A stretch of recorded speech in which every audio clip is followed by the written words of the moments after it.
The Texas Parks and Wildlife television series is supported in part by Texas Parks and Wildlife Foundation, conserving the wild things and wild places of Texas thanks to members across the state.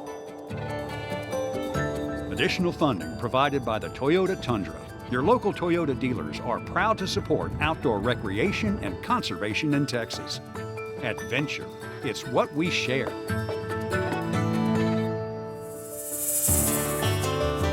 Coming up on Texas Parks and Wildlife. What we're hoping to do here is make a giant impact on people's perception of bats. There's always something you don't know you're going to see, and I think that's an important way to be alive. Seeing the white rum going off into its new place, it's very special. It's very special in my heart. They're running into their new home.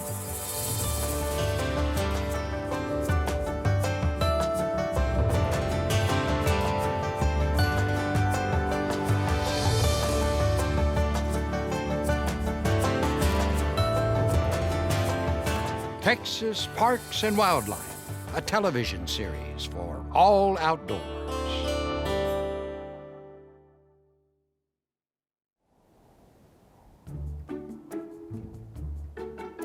Austin, Texas is home to nearly 1 million people, but it's also home to the largest urban bat colony in the world.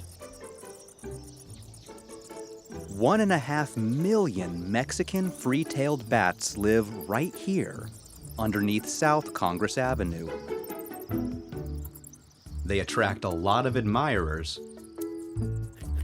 but their biggest fans might be these folks. So the tail sticks freely beyond the tail membrane. That's what makes them a free tail. This is a full-grown Mexican free-tailed bat right here. This is what causes all the commotion. Aw, is it okay? Yeah, they're actually getting released tonight because they're perfectly healthy. Oh, good.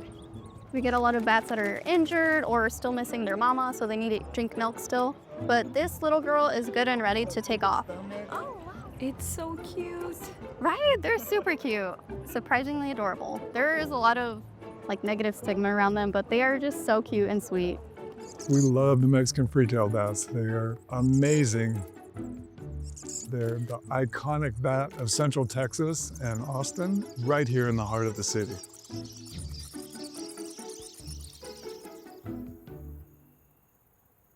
What we're hoping to do here is make a giant impact on people's perception of bats. Let people know that they're really gentle creatures that are just trying to make a living like all of us. We identified a need in Austin for someone to care for the orphaned and injured and displaced bats that people may encounter.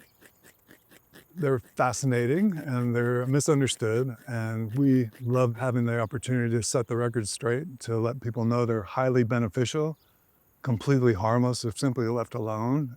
They're the first line of defense for North American agriculture, and they're not only vital to the balance of nature, but they provide a sense of wonder. The next thing on the list is to make sure we can find everyone. So we have a board over here that's gonna be, we have a list of all the names and when they were fed, making sure they were fed in the morning and the evening, and we're gonna go ahead and find everyone and label where they are. It's an Easter egg hunt. Every morning is Easter here in the flight cage. That bat with the green band is Libby. Next to her is Pinecone. So this is Chemo and Kahlua. We love that they somehow find each other every morning. Every morning somehow they are together. So who do we have over here? He's not flying great because he's below the bar. You're either above the bar or below the bar out here, and he definitely landed down here and then climbed up below the bar. If a bat is found hanging up here, it means that they flew up well enough to stick the landing on the ceiling of the cage. We jokingly call this flight school here, but we are certainly not teaching them anything. We're just offering them a chance to practice what they innately know how to do. And that's really what this is all about, just giving them a chance to grow up to be successful adults. We attract the insects that they need to learn how to hunt. They can wiggle through the netting and fly around the blacklight, and the bats that are hunting well enough can fill their bellies. It's a whole different scene at night. These little fuzzy balls that are just hanging up there looking kind of lazy, they transform into little bug hunting machines. We call those snack-robatics, as bats do their little backflip and capture the moth. People love that. So what do you think? Should we start with Stella? Yeah, let's get Stella and make sure she's doing okay. Stella needs a little more work. It's all the ones that are hanging low that we have to really work on. And she is completely empty. You can see there is no bulge. Sometimes they'll have like a little like grape looking shape, and that's their full belly, but right now she has nothing. So we're gonna go over here to where our food and water is. She's very thirsty, which is good that she wants to drink. How they act in the morning is a big indicator of how close they are to be ready to be released. If they're super hungry in the morning, it means that they're not hunting well enough to be able to find their own food. We have well over 100 bats here right now. They get in trouble in many ways. They get exhausted. They end up on the ground because they can't fly as far as they will learn to fly later. So this is a little freetail that came in a couple of days ago from a member of the public. They find them on the ground. They find them all kinds of places. Little juvenile freetail bats that are just learning how to fly. And sometimes, hi, sweetheart, sometimes their first flight is their last, unfortunately. This is one of the little ones that got in trouble somehow. We never really know for sure. And this is a blended mealworm smoothie. It has mealworms and vitamins and minerals.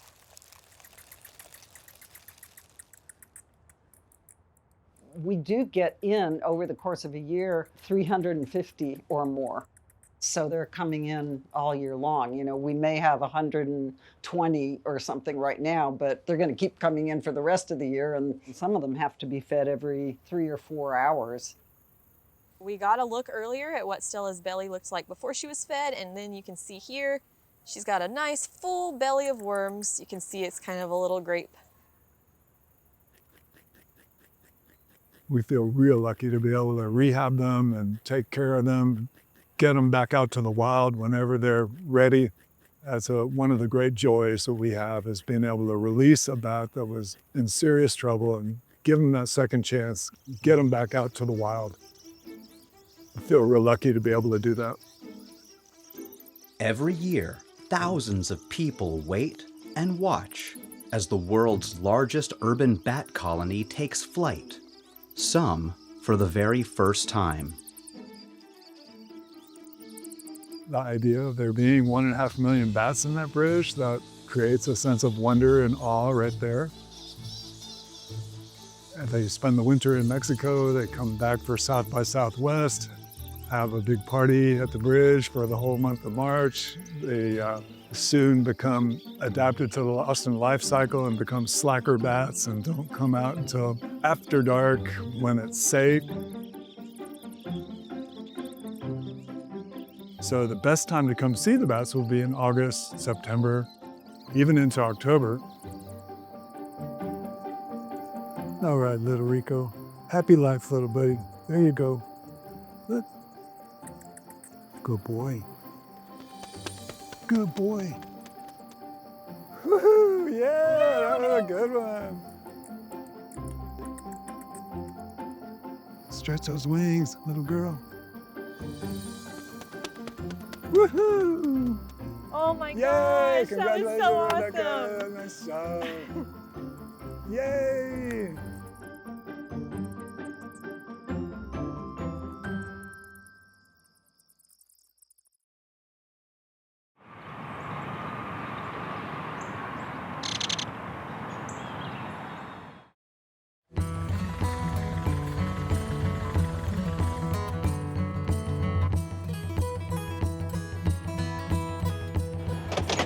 Car, open. Feel like a pilot sometimes. If a hobby's purpose is to get you outside, or at least to help you build community, then birding is that thing. It's so good to see you. I'm so glad you could make it. So good to see you. She's down near that scar where a limb broke. You see her? She's in the open now.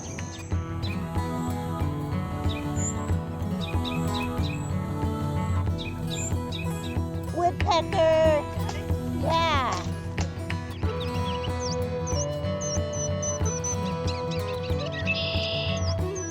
When I talk to beginning birders about birding and the joy of birding, it's knowing that there's a mystery out there, and there always is. There's always something you don't know you're going to see, and I think that's an important way to be alive.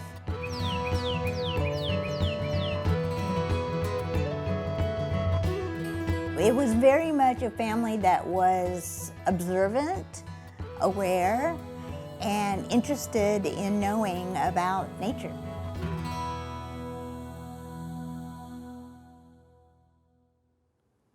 So I was out riding after school, and something spooked my horse, and he just reared and turned and ran in a panic for home.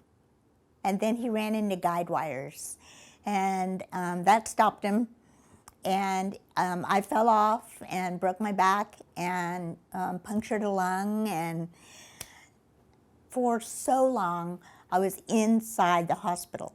And I remember a spring day or a field day or something, and it was the first time I'd been out in so long, and my mom was with me, and I remember saying, "Everything is so green, it's so green." I was sort of overcome with being outside again.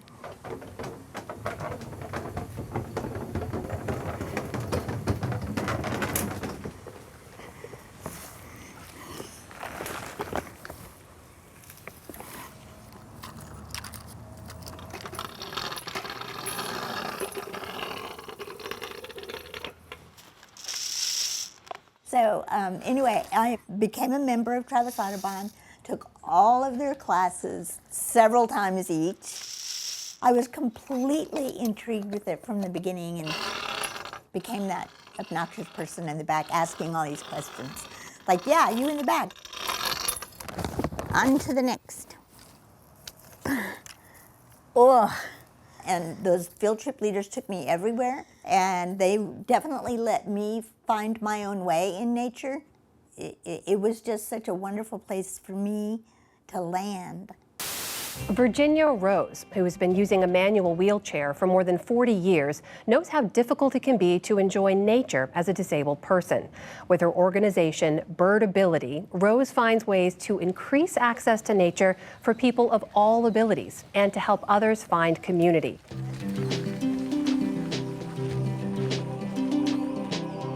You know, birds transform lives.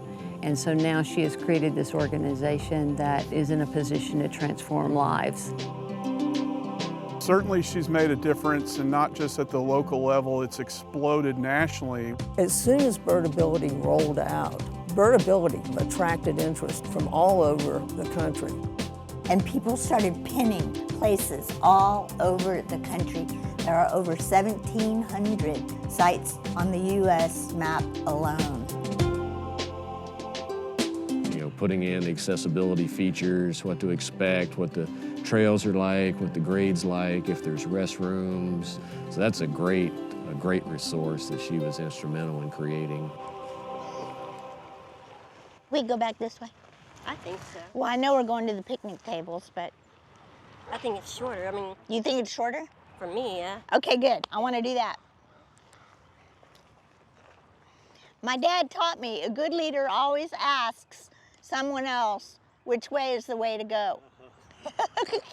She's taken her love of birds and said, I want to introduce this to everyone else that can't get out in nature but should get out in nature.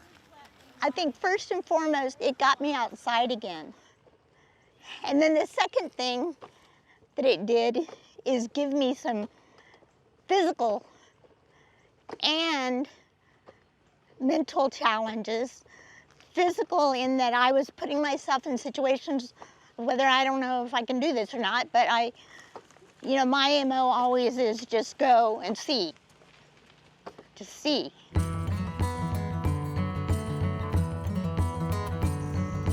they're coming to all that chickadee chatter.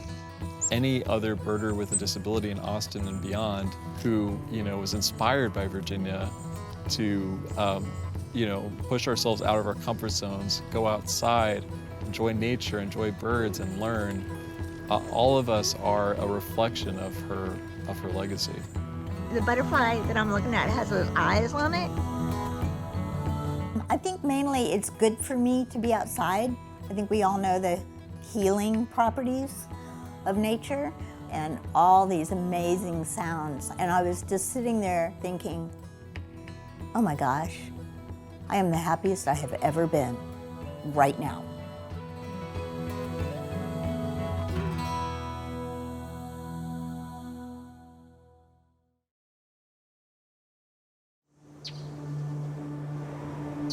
In the arid mountains of West Texas, bighorn sheep roam freely, a symbol of the region's untamed wilderness. Yet their presence here was nearly lost. Unregulated hunting and disease wiped out Texas's bighorn sheep by the 1960s. Decades of restocking have brought them back to West Texas, but a new threat now endangers their future. There is a disease called Mycoplasma oviepneumoniae, or MOV for short, that actually can have really devastating effects on sheep populations. A respiratory disease introduced by invasive aoudad, which have outcompeted and weakened native bighorn populations. We've sampled aoudad, and over 60% of the aoudad that we sampled, we detected that bacteria, that MOV. Which pose a threat to bighorn sheep populations across Texas and western states. Lots of mortalities, lots of deaths, and so that raises the urgency. But on the rugged landscape of Elephant Mountain, a vital sanctuary remains. A refuge where bighorn sheep have reclaimed their place in the wild.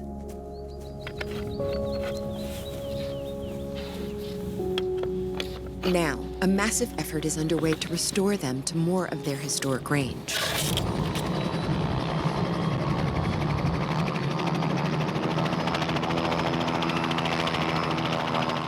Relocating bighorn sheep from Elephant Mountain to the Franklin Mountains will help rebuild their population in a land they once called home.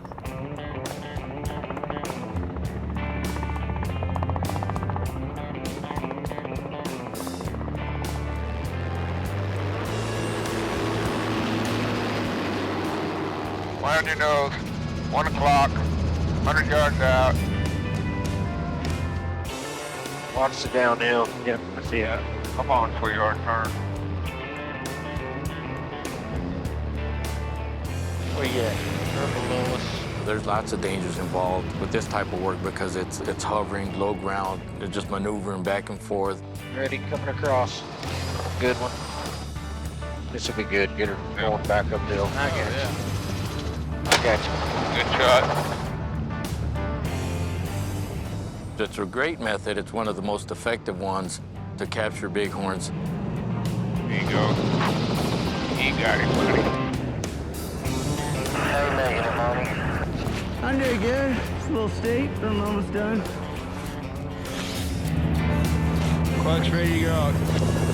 Alright, coming for you.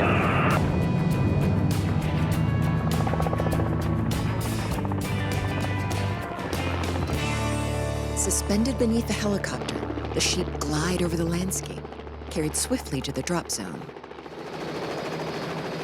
I'm trying. Yep. Good. That looks pretty good. Trying to get down. You're slanted.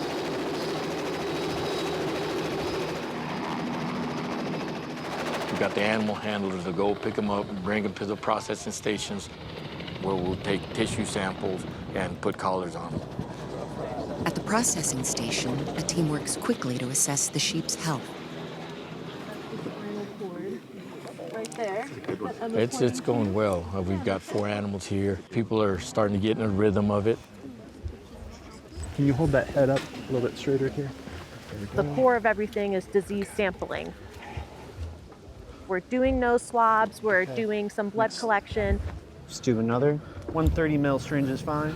That will go to a lab and we will see if there's been any MOV exposure or current MOV within the population. We're in a world where disease is moving around, especially when we have aoudad bringing in disease. We really want to work to make sure that our native populations are healthy and that we can continue to protect them and be good stewards of wildlife. All right, did you hear this one's coming in hot already? So we'll work fast on this one. As a veterinarian on this project, some of the things that I have to take care of is, of course, making sure that the sheep are overall healthy when they come off of the capture. This is a ewe, and we've been doing an ultrasound on all of the ewes to check their pregnancy status. So look, right there on the bottom, there's the feet kicking, right there. Now we also know what to expect for the spring when we have these animals on the Franklin Mountains, how many lamb numbers we expect to see. So that's super exciting. It'll be all clean animals, all negative animals, negative for that mycoplasma. We'll process them, put them in transport trailers, and then we'll translocate them to the Franklin Mountains.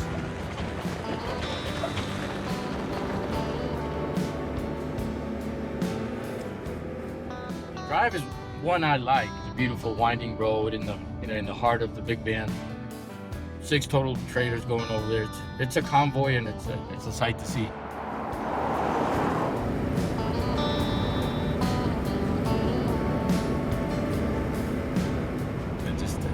It'll be great when people love and open those gates. And that will be I guess the exclamation point on this project.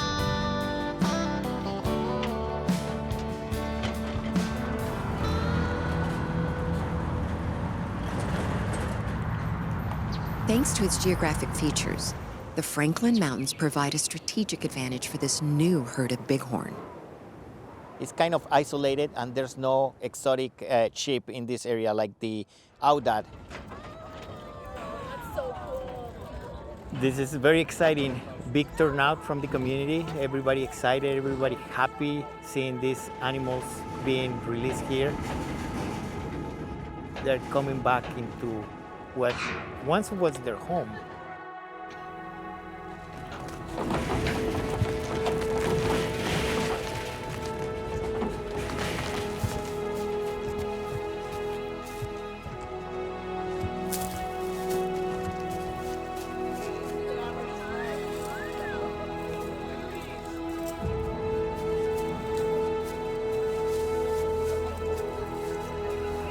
Seeing what I call just the white butt or the white rum going off into its new place, it's very special to my heart.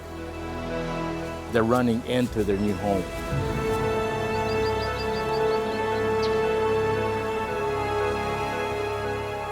The true picture of this restoration effort is establishing a viable herd on the Franklin Mountains to continue our restoration efforts on other mountain ranges.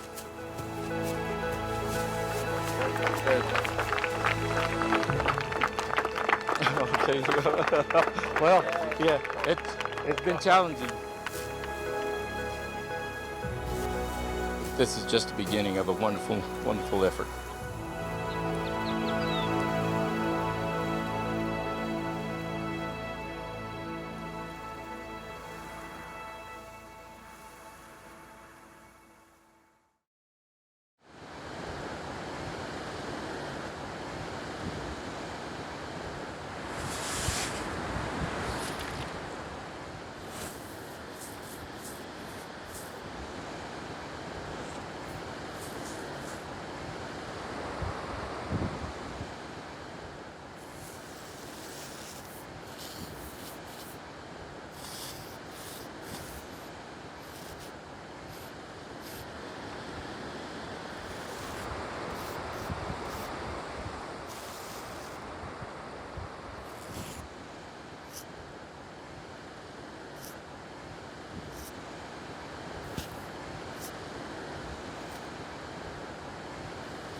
kind of point to it like man away. Yep, that's me.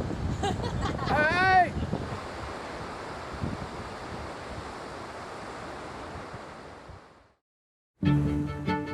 This series is supported in part by Texas Parks and Wildlife Foundation, conserving the wild things and wild places of Texas thanks to members across the state. Additional funding provided by the Toyota Tundra. Your local Toyota dealers are proud to support outdoor recreation and conservation in Texas. Adventure is what we share.